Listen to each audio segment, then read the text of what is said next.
Hello everybody, my name is Eric and we're here to share with you how to go into an arm balance called crow pose.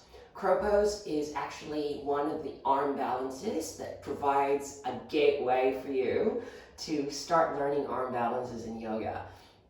And it's one of those steps where you get excited when you learn it. The very big portion of learning it is actually the fear, because you don't want to be face planting when you do that pose.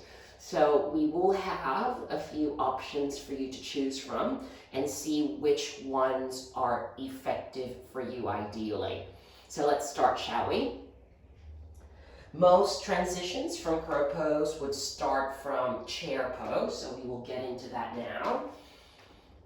From chair pose, your arms are high and you're feeling grounded through the heels. I prefer to lift the heels high first before we do anything.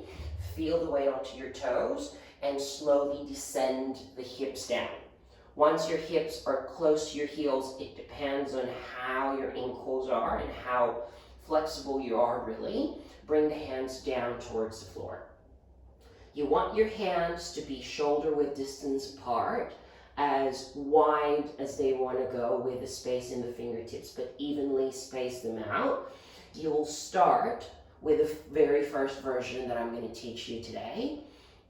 We will lean forwards, bring your knees directly above the elbow tips. And I'm going to tell you why. Having this sense of knee connection right above the elbow tip allows you to not fall too forwards. But before you do anything, you want your elbow tips to line up with your wrist creases. Once you've got that, you start leaning the weight forward, hug the elbows in, and start leaning the weight forwards. When you lean the weight forward enough, you'll feel your toes lighten up. And that's the time that you start moving one heel to bum, then the other heel to bum. Push onto the index knuckle. Really feel that you're rounding the spine. You're leaning forwards. And after that, you bring the toes down and you sit.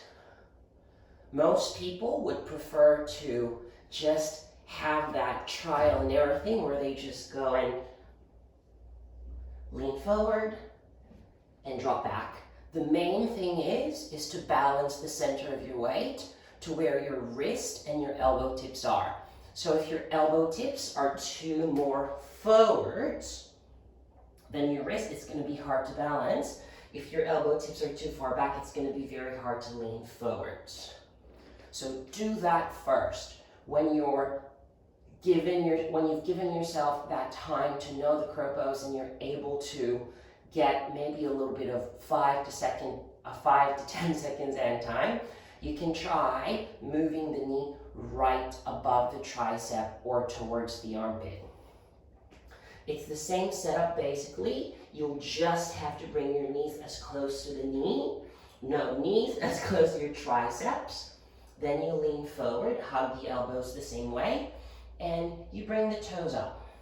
What I find and what I realize is the closer your knees are to your triceps or your armpits, the more forward you become and the more you have to control it via your finger pads and via your hands. And slowly come back down. Give it a go and tell me what you think. Peace.